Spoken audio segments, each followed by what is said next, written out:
One of the things that I wanted to make an announcement earlier, and I forgot, was we have someone in the church, Sarah Bowman, who is a certified grief counselor. And she puts together a monthly newsletter called Climbing Out of the Valley. It's a deal for people who have just lost a loved one. If you are in need of some comfort, whether it's a friend, neighbor, whatever, there's some extra copies in the entryway. If you would like to receive this, give me your address and we will include you on that. But it's a neat ministry that she has. She's been doing this for years, and God bless her for it. But we're going to continue our lesson this morning through the book of Acts. We've been going through that. We're well into the book, getting close to the end. If you want to grab a pew Bible, it's on page 792 in those pew Bibles. Now, I was told this week, and I will not tell you who it was, that they had heard that in seminary or in training, that if you can't get your sermon preached in 12 minutes, you have no business preaching. Sorry, folks. I timed last Sunday's sermon, and I looked at that, and it took me over 5 minutes just to read the scripture because I had a bajillion verses. And so if I did that, that leaves less than 7 minutes to do the sermon. And I can talk that loud, and they say that you can listen 3 times faster than what person can speak, so I should be able to just kick it into super high gear, but I'm not going to do that. Acts chapter 25. Today I'm only doing 12 verses, so it's not going to be nearly as long. 3 days after arriving in the province, Festus went up from Caesarea to Jerusalem, where the chief priests and the Jewish leaders appeared before him and presented the charges against Paul. They requested Festus, as a favor to them, to have Paul transferred to Jerusalem, for they were preparing an ambush to kill him along the way. Festus answered, "Paul is being held at Caesarea, and I myself am going there soon. Let some of your leaders come with me, and if the man has done anything wrong, they can press charges against him there." After spending 8 or 10 days with them, Festus went down to Caesarea. The next day he convened the court and ordered that Paul be brought before him. When Paul came in, the Jews who had come down from Jerusalem stood around him. They brought many serious charges against him, but they could not prove them. Then Paul made his defense. "I have done nothing wrong against the Jewish law, or against the temple, or against Caesar." Festus, wishing to do the Jews a favor, said to Paul, "Are you going up to Jerusalem and stand trial before me on these charges? Are you willing?" Paul answered, "I am now standing before Caesar's court, where I ought to be tried. I have not done any wrong to the Jews, as you yourself know very well. If, however, I am guilty of doing anything deserving death, I do not refuse to die. But if the charges brought against me by these Jews are not true, no one else has the right to hand me over to them. I appeal to Caesar." After Festus had conferred with his council, he declared, "You have appealed to Caesar? To Caesar you will go." So, it's kind of interesting. You aren't going to forget the name of this guy, right? Festus. Did you realize there was a Festus in the Bible? There he is. I have a story. Reminds me of a story. Everything reminds me of a story. His stage name, Festus on Gunsmoke. Y'all remember him? Now, his stage name was Ken Curtis. His given name was Curtis Gates. My mother's maiden name was Sonny Gates. He was a relative of mine. How's we look? But Festus, that's probably not the Festus. It was probably more like this guy. He was the governor of Caesarea, and he was in charge of Jerusalem as well. So that's the key player, one of the key players in this portion of Scripture. Now, we also need to know a little bit about where this is taking place. Now Jerusalem down here is where the Jews were, that's where the temple was, and that's where everybody, all of the center of the conflict began. And these Jews wanted to have the trial in Jerusalem, but remember there was a riot going on, and they packed him up and they hauled him down to Caesarea. And I say down because it's elevation down, map-wise it's up, but up to Caesarea. And that is a city built by the Romans right on the beach, the Mediterranean Sea. The sands are perfect white, beautiful, beautiful place. And so you look at Jerusalem, which is arid and dry and fairly high desert vegetation, or Caesarea, where it's cool, you got the Mediterranean breeze and all of that. So those are the two options of the location of where this is all going to take place. So let's talk about Festus. First of all, he was the new governor, because the other governor kept Paul in prison for 2 years, waiting to find out, maybe Paul will bribe me to get out. Paul never did offer a bribe, so he stayed in jail for 2 years. Then a new governor comes in. His name's Festus. Festus went from Caesarea up to Jerusalem. And he gets to Jerusalem, and the Jewish leaders got him. They grabbed him, and they presented their charges against Paul. You wouldn't believe what this guy's been doing. He desecrated our temple. He goes against the law of Moses. He's leading riots all around the world, and he's a terrorist. And they start building up this mocked up, made up charges against Paul. And so it says, they asked Festus a favor. You know, would you do us a favor? This is really where all happens. So bring him back here to the scene of the crime, and we'll try him here. But they had plans to ambush him on the way up and kill him before he ever got to trial. And so that was the undercurrent, that was the behind the scenes plan that was going on. And Festus was in Jerusalem, but he was on his way back to Caesarea.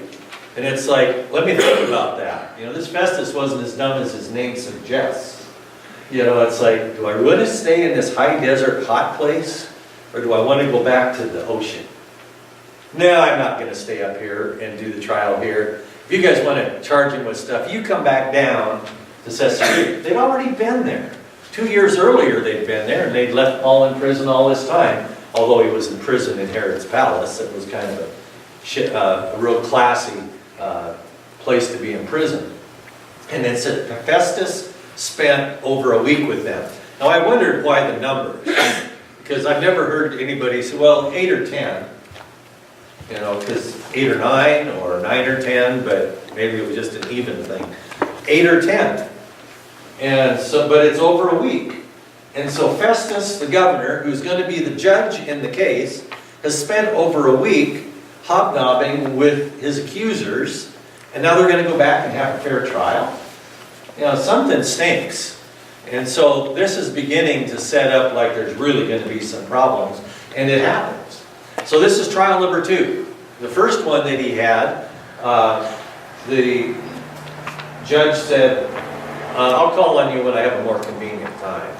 And so he heard the story of Paul, but he put it off. He procrastinated. He didn't get through with it.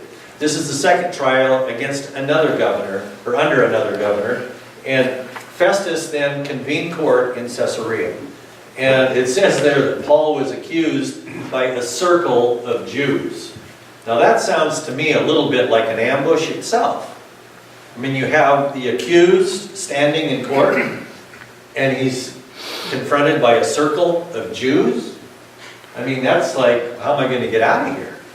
But they're saying he did this, he did this, he did this, and they're just throwing out all these false things about it. They were serious charges that they were calling against him.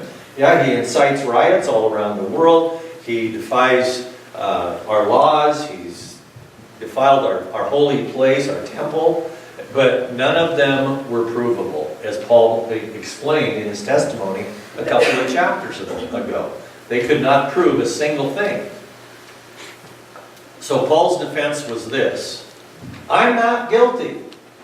Now that's not a bad defense. You know, I didn't do it. It's like the little kid caught with their hand in the cookie jar. I didn't do it. But Paul had not stuck his hand in the cookie jar. He was innocent of all of the charges. He says, I've done nothing wrong against the Jewish law. In fact, I taught the Jewish law. I was trained under the Harvard of Jewish lawgivers. I studied under Gamaliel. He was the best teacher around. I knew the law forward and back. And I've done nothing wrong against the temple or Caesar.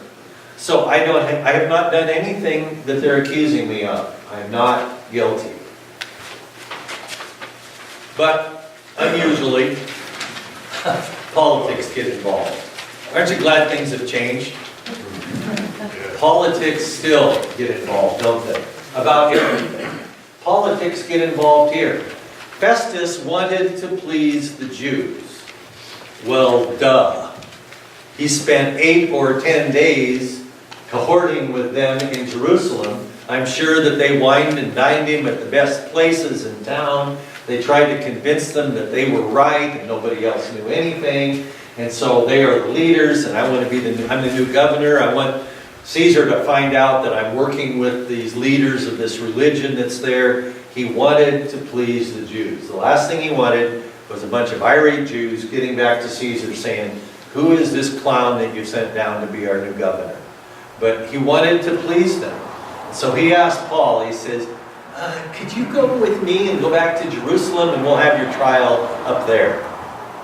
You know, so he appeals to Paul yet again to do this. But Paul, I am in Caesar's court system where I should be. I am a Roman. I was born a Roman citizen. I lived in Tarsus. I have the right to a Roman trial. You aren't going to drag me back to a kangaroo court in front of a bunch of church leaders back there. I'm in the system that I need to be in. And I have done absolutely nothing wrong. I'm innocent. In fact, if I've done anything worthy of death, kill me. I'm willing to die. I'm not doing this just because I want to get out. If I'm guilty, I deserve death, and I'd be willing to do that. And so he submits himself to the rule of Festus. And he says, no one has the right to hand me over to them. Can you see how Paul was using some politics here? Here this new governor comes in and he wants to shuffle this guy off to Jerusalem to face a kangaroo court under trumped up pretenses, under false accusations. He looks straight in the eye of the new governor and says, no one. And what that meant was, even you can hand me over to them because I am a Roman citizen. I deserve a Roman trial. And so he used the system. He used politics to get what he felt was right. And I appealed to Caesar. You didn't know they had cameras back then, did you? But they have everything on the internet. But I can just imagine, you know, that Festus is sitting there all fancy and all important on his throne, and these guys are accusing him, and he has just had his finger pointed at him, and said, you don't have the right to send me to their court. I'm in the court that I should be in. Paul should have did, or could have just said, I want you to make the judgment. But he didn't. He says, I appeal to Caesar. I'm in Caesar's court system. I'm going to go to the top. I'm going straight to the Supreme Court. And so he appeals to Caesar. So Festus rules this. You have appealed to Caesar you will go. Okay? That's what you want. That's what you'll get. I'm washing my hands of this thing. I'm not going to make the Jews any madder because it's out of my hands. I'll let Caesar deal with them, because if they get mad at Caesar, it's their death, not mine. So, we need to remember a few things, though. Remember back just a couple chapters ago when Paul had been carried out of the Sanhedrin because there was a riot in the Sanhedrin, and the commander of the Roman forces came down, Lysias, and said, man, if we don't get that guy out of here, they're going to kill him. And so they picked him up and they drug him out, took him to the barracks where he could be safe. And then we read this. The Lord stood near Paul. This is while Paul is in the barracks of the Roman soldiers. The Lord stood near Paul and said, take courage. As you have testified about me in Jerusalem, so you must also testify in Rome. when Paul stood up and said, I appeal to Caesar, that was a free ticket to Rome. That's where he was going to go, and he would go there at the expense of the Roman government. They would take care of him, they would get him there so he could stand trial before Caesar himself. So we need to realize that God had his hand and his handprint all over this thing. So what can be our takeaways this morning from these few verses that we read about this little trial and all the politicking that went on? What can I pull away from that that's going to make a difference in my life today? First of all, realize that God uses people and governments for his purpose. Now, you think, but do you know the people and the governments that are in our world today? Yes, I do. And you know what? God still uses them. Most horrible leaders in the world, God has used to fulfill his purposes. Not that he approves of anything that they did, but how many times did God take Israel to the woodshed of the Assyrians to teach Israel a lesson? And so God still uses people and governments for his purposes. And pleasing people can twist the truth. Those Jews had Festus wrapped right around their little finger. And he wanted to please them, and he was going to take Paul back to Jerusalem. That would have blown up the whole purpose of God. But it took the truth and it twisted it.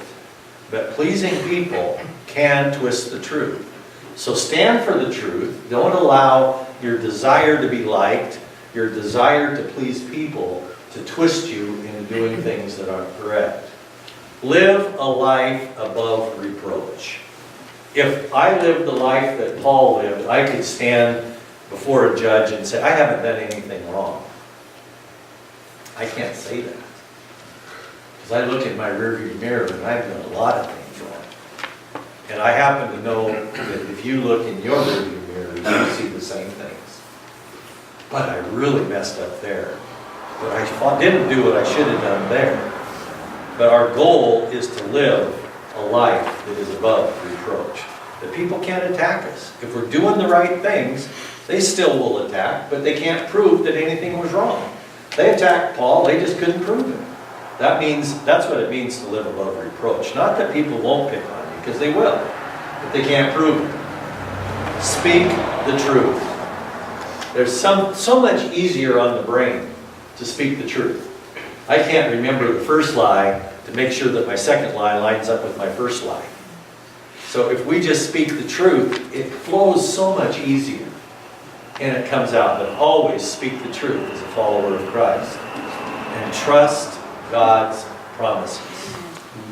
Don't be afraid. You've been my witness in my testimony. You've shared my testimony here in Jerusalem. You're going to go to Rome and do the same thing for me there. Trust God. But God, they're trying to get me on my way back there and they're going to kill me. Yeah, I know. But trust me. I'm going to get you to Rome. And we need to trust that God's promises are going to hold true for us as well. And hang on to this more than anything else. God is in charge. It may seem that the world is going to hell in a handbasket, that everything is horrible, and yet we need to realize that God is still in control. We don't need to panic and say, oh, it's coming to an end. Yeah, we know it, the world's coming to an end, because we got the book of Revelation. But we know what's coming is even way better than what we got. And so God is in charge. So I leave you with this. God's in charge. Trust him. Let's pray.